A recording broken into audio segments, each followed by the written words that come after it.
At some point, all of us have complained about our jobs, but none were as bad as they were in the 19th century.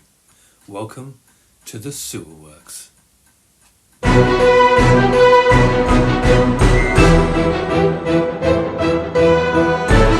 Welcome to Literally Victorian with your host, Matthew Lee Hanson.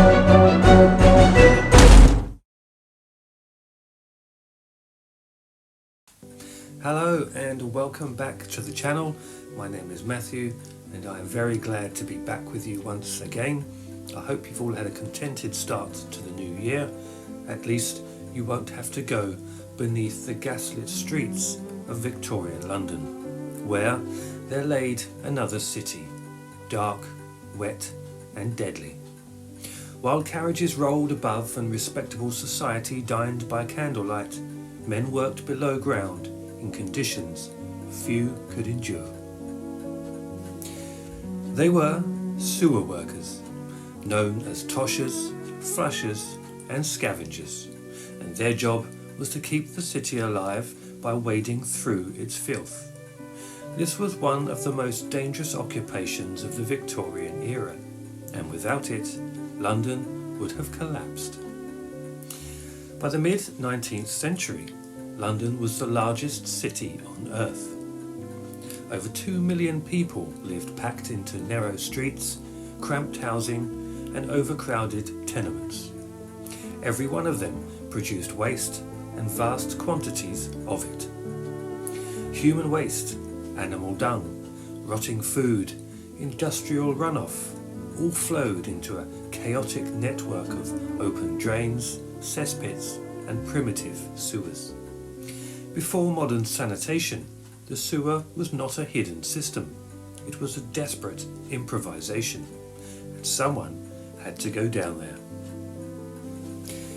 Sewer workers came from the very bottom of Victorian society, no pun intended. Many were former labourers, the desperately poor, men with no other prospects, occasionally children or teenagers. Some worked officially for the city, others entered illegally, scavenging for the valuables lost in the waste. These were the toshers. Toshers searched the sewers for coins, buttons, bits of metal, or anything that could be sold. They worked by candlelight, often waist deep in sewage. The pay was unpredictable, the danger was constant. The sewer was a place of total darkness. Workers navigated narrow tunnels by feel, carrying candles or oil lamps, long poles, hooks and rakes.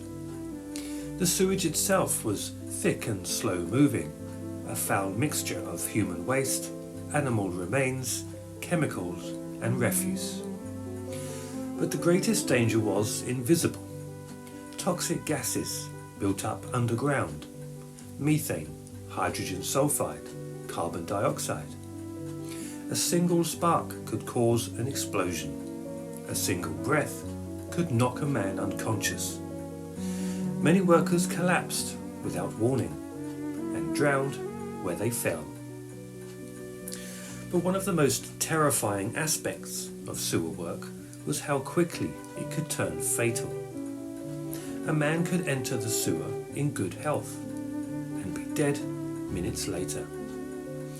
Records tell of workers being overcome by gas, swept away by sudden surges of water, trapped during heavy rainfall, or crushed by collapsing brickwork.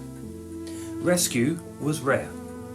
If a man fell unconscious, there was often no one to reach him in time. Above ground, life continued as normal. Even when sewer workers survived the day, the job took its toll. Constant exposure led to chronic respiratory illness, skin infections, digestive disorders, eye damage, and shortened lifespans. Victorian medicine did not understand bacteria. Workers were blamed for their own sickness, accused of weak constitutions or poor morals. The reality was simple. The job was slowly killing them. In the summer of 1858, London experienced what became known as the Great Stink. A heatwave intensified the smell of untreated sewage in the River Thames. The stench was so overpowering that Parliament suspended sessions.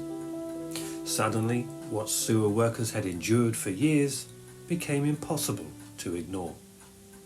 Public outrage followed. This crisis led to the construction of a modern sewer system under engineer Joseph Bazalgette, one of the greatest public health projects in history. But even then, the work remained dangerous. Sewer workers were rarely acknowledged. They were not celebrated, they were not respected, they were barely spoken of. Yet without them, disease would have spread faster. Cities would have drowned in waste. Cholera outbreaks would have been even deadlier. They kept the city functioning at enormous personal cost. The sewer worker represents something deeply Victorian. The divide between comfort and suffering, progress built on unseen labour, clean streets paid for by dirty work. Modern sanitation owes everything to these men, and yet their names are largely forgotten. Victorian London was a city of ambition, industry and progress. But beneath its surface lay darkness, danger and decay. The sewer workers did not seek glory, they sought survival. And in wading through the filth of the city, they carried its burden so that others did not have to. This was one of the worst jobs in Victorian history. Thank you very much for watching, and until next time, bye for now. And remember, when you have to wake for work, yes, it's no doubt intolerable, but at least it's not